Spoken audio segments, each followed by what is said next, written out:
Thank you very much for coming here this evening. I would like to begin by thanking His Highness Sheikh Khalifa bin Zayed Al Nahyan, President of UAE, His Highness Sheikh Mohammed bin Rashid Al Maktoum, Vice President and Prime Minister of UAE and ruler of Dubai, His Highness Sheikh Mohammed bin Zayed Al Nahyan, Crown Prince of Abu Dhabi and Deputy Supreme Commander of the UAE Armed Forces, and the other rulers of this great nation. I would also like to thank my brothers and sisters from our great nation who have come here today. And I want to thank you because when I drive through Dubai or I drive through UAE, I see your energy, your blood and sweat. You have helped build this nation.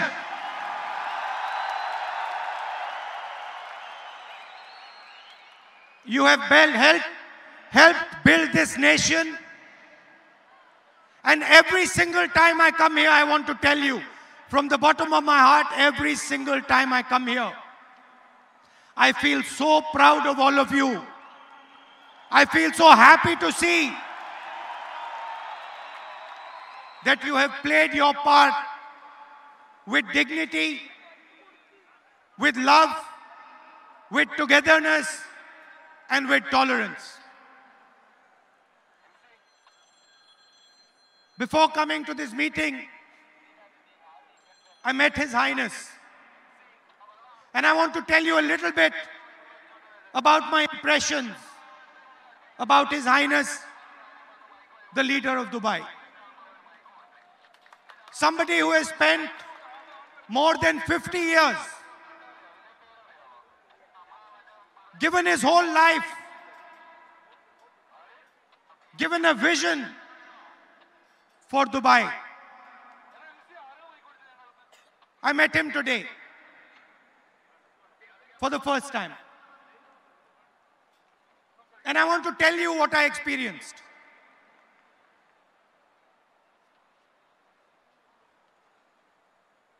The number one emotion I experienced in His Highness was humility.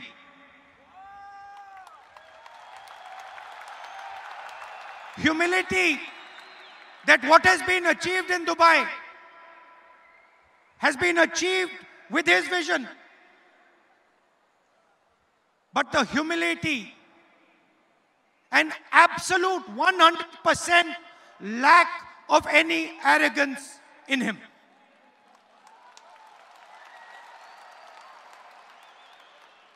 Great nations are built with that type of humility. A leader who listens, a leader who appreciates not only the people from this country, but the millions of people who come from other countries to help build this country. And this country has been built by many voices. It's a coincidence. Maybe it was meant to be, but this year in the UAE is the year of tolerance.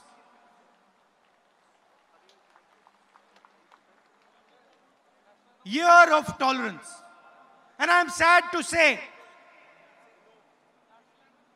the values that bring together the people of the UAE and India, the central value is humility and tolerance. Tolerance for different ideas, different religions, different communities, different way of doing things. And I am sad to say that here it is the year of tolerance. And back home, it is 4.5 years of intolerance.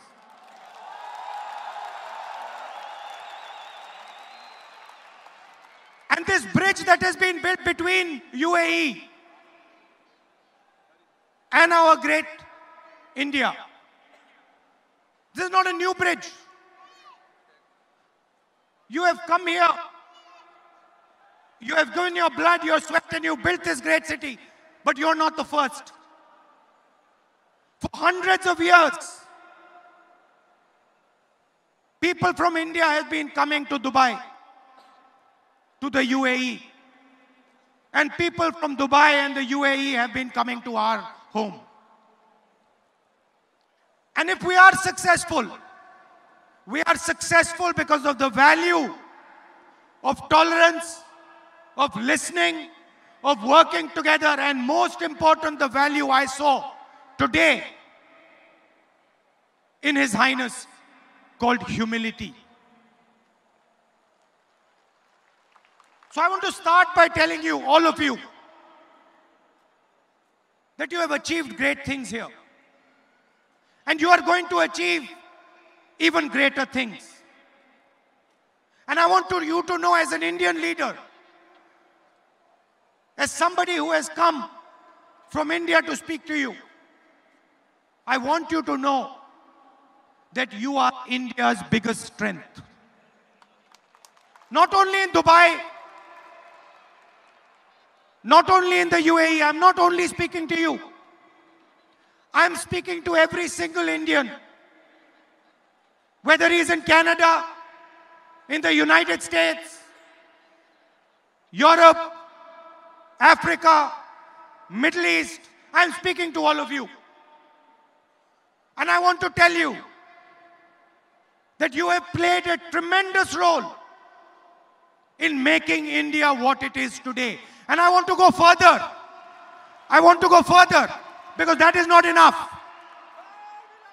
I want to say clearly that without your help, without the help of the NRIs, it would be impossible for India to be where it is today. Let us talk about some of the great NRIs. Let us talk about you.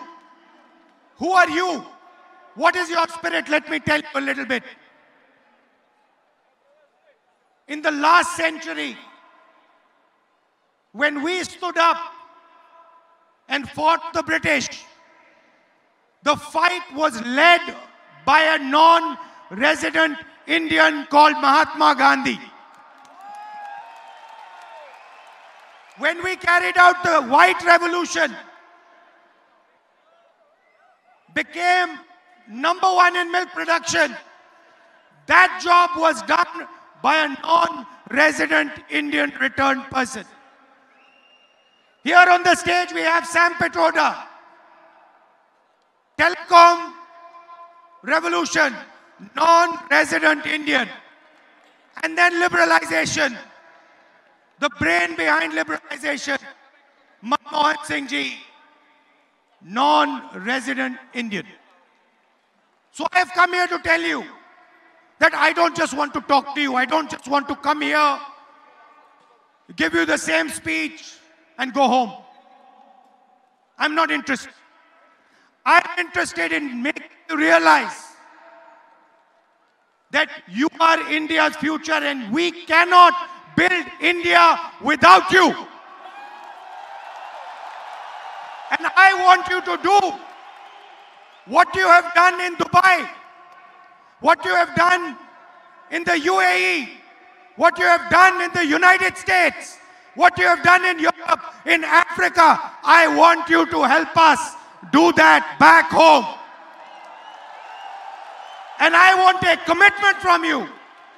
I want a commitment for you.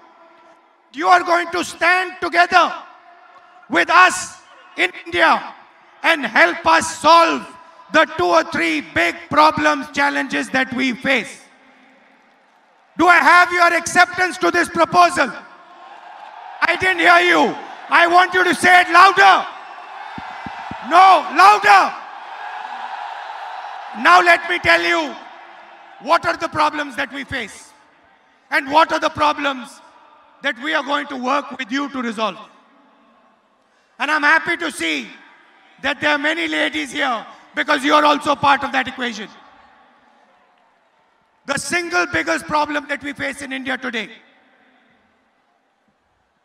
over 1 billion people are facing a crisis of unemployment. You go to India, you talk to youngsters there and they will tell you that we have been devastated by demonetization and by GST, and we simply do not have employment. So the first problem that India needs to take head on, we are in a cricket stadium, not on the back foot, but on the front foot is unemployment. And we need to show the rest of the world that not only can India beat unemployment, but India can challenge our neighbor, China, when it comes to manufacturing and when it comes to employment. And you have a central role in resolving this problem. You agree with that? You're ready to help? Okay. The second big problem, India has been brought where it is. India has been made successful on the back of our farmers. And if I was to ask some of you here what your parents or grandparents used to do in India, many of you will say they were farmers. Am I correct? And today, our farmers are in deep trouble. They are struggling and they cannot see the future. So we have to transform Indian agriculture. The same way we carried out a green revolution, we have to carry out a second green revolution, a new green revolution that will take Indian agricultural products, foods, vegetables, and put them on every single plate in the rest of the world. In Dubai, in London, Paris, Germany, America, Canada. For that, we have to give agriculture high technology, and we have to give them the knowledge that you currently have. You agree? So that is the second problem. Like Mr. Kurian did, I want people from this crowd who have understanding, who have knowledge to come back home and work with us. Sam Pitroda is helping us, Mr. Chithambaram, Sam Pitroda and a list of people is helping us create the manifesto for the 2019 election. The manifesto is going to contain our plan for the future of India. It is going to be an expression not just of the Congress party, not of one person, not of one individual. It is going to be an expression of the millions and billions of Indians. It is going to be an expression of our farmers, of our youngsters, of women like you, and most importantly, it is going to be an expression of our NRI community. I want your voice to be inside the manifesto the Congress party produces. I have told Sam Pitroda that he is going to have detailed conversations with our NRI community in Dubai, in Abu Dhabi, in the UAE, in the Gulf, in America, Canada, rest of the world. And we are going to ask you what you need in that manifesto and what you tell us we are going to do for you. And I understand that you have a problem of representation. You have mentioned to me that you have a desire to be represented in India, Indian politics. You want to be represented in the Rajya Sabha. You want your expression to be heard in India. And I'm here to tell you that we are going to do that for you. We are going to make sure that your voice is heard in your country, that your voice is embedded deeply in our manifesto. This is what we are going to do. The last 5 years, not as a Congress person, but as an Indian, they have been sad years for me. And I want to tell you why they have been sad. Today, I was told by His Highness that it is the year of tolerance. What is tolerance? Tolerance is listening to people. Tolerance is embracing people. Tolerance is embracing ideas that are different than yours. People of different religions, people of different communities, that is tolerance. I want to ask you, can you have tolerance without humility? Is tolerance possible without humility? Is tolerance possible with arrogance? Can you run a country like India believing that only one idea is correct and all other ideas are wrong? Never. It simply cannot be done. And what makes me sad is that today in India, my beloved country is being divided. It is being divided, and I want every NRI to hear this properly. It is being divided for political reasons and for political benefit. That is why it is being divided. Different religions are being divided. Different communities are being divided. The rich and the poor are being divided. And India can never be strong if it is divided.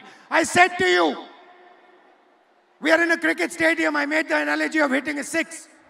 I want to ask you, can a cricket team that is divided, a cricket team where the batsmen don't talk to the bowlers, where the bowler doesn't talk to the wicketkeeper, where the wicketkeeper doesn't talk to the fielder, can that cricket team ever win a game? Then how can a country that is divided be successful? It is impossible. So the first task that we have to do, the absolute first task that we have to do, and every single Indian is responsible for this, whether he lives in India or he lives in Dubai, UAE, America, anywhere, every single Indian is responsible. We have to bring India together once again. We have to bring all our communities, all our religions, all our people, all our states together. And we have to say that enough. This is not many countries. This is not many religions. This is not many castes. This is first one country. From there we will start. And that is where we are fundamentally different. We simply do not believe that India can be successful if it is divided.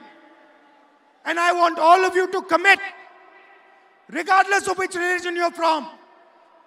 You have people here from Kerala, from Punjab, from Haryana, Karnataka, Maharashtra. Every single state, there are people here. There are people here from every single religion, every single community. There are men, women. India can never be strong if it is divided. Please understand that. It is impossible for our great country to be strong if it is divided. There is a lot of work to be done. You have shown what is possible. In many ways, you have shown us how to deal with challenges like urbanization. You have shown us how to deal with problems like transport. You have shown it to us. We have learned from you. And there are these tremendous problems that we have to resolve.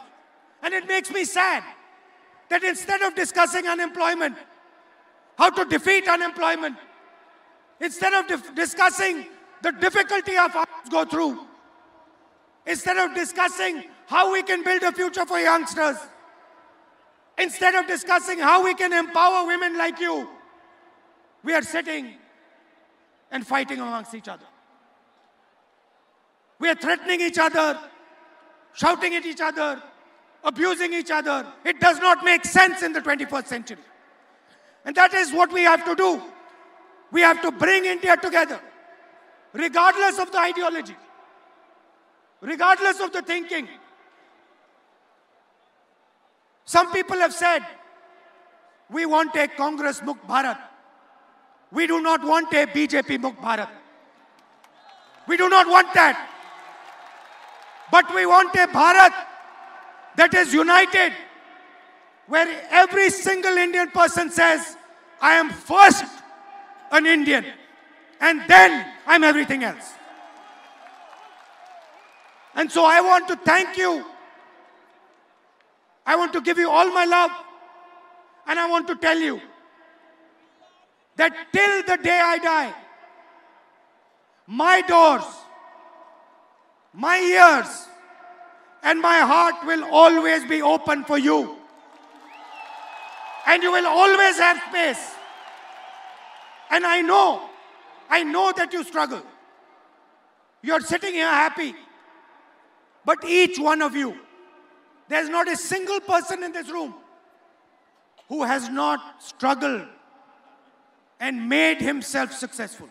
I don't think there is a single person in this room who has not struggled, who has not given his blood, his sweat, his tears. It is true, isn't it?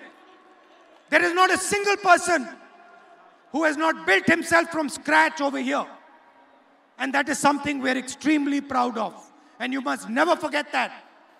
That if there is an idea called India, if President Obama, President Trump can say that there is only two countries, there are only two countries that can challenge the United States, a superpower, the biggest superpower. The president of the biggest superpower says there are only two countries that can challenge us. Which two countries? China and India. And what is India if it is not you? India is not simply a geographical idea. India is not simply an idea that is bounded by India's geography. You come to Dubai, the idea of India is carried with you in your heart. You carry it in your heart. No one can take it out. No one can remove it from your heart. And that is what is common between all of us, every single one of us. So I want you to understand deeply that India's future is directly linked to your future. If you realize that if you are unhappy, if you are feeling troubled, India is unhappy. India is feeling troubled. If you are happy, if you are successful, India is happy, India is successful. Realize that you are part of a great idea, an idea that includes tolerance, that includes brotherhood, that accepts multiple different religions, multiple different states. You are part of that great idea, and you have a lot to show the rest of the world. In an environment of violence, of anger, and you see it everywhere. You see it in the United States, you see it in Europe, you see it in the Middle East.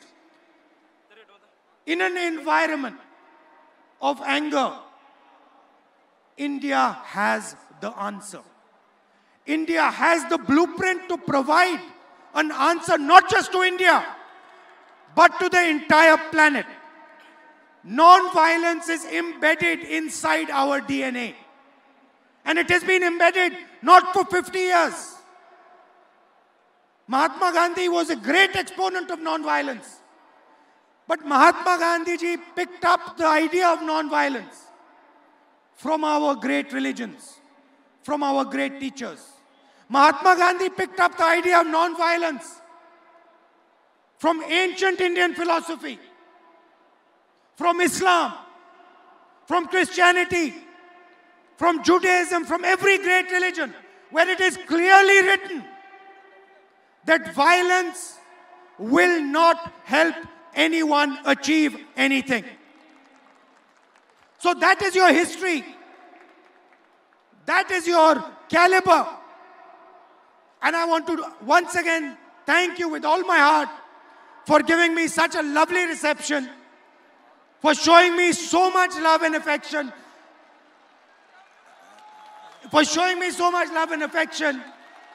in Dubai, so many miles from home.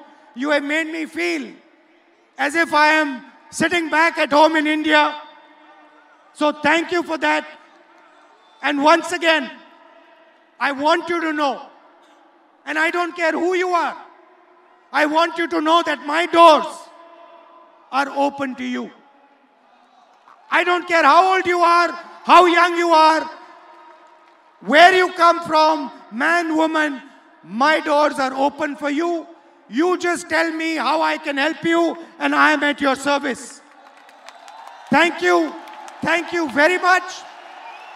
We are facing an electoral battle in 2019. I want to tell you with utmost confidence that we are going to win that battle, and we are going to bring India together again and move forward and take on the great challenges that our country faces. Thank you very much. Have a good evening. Good night.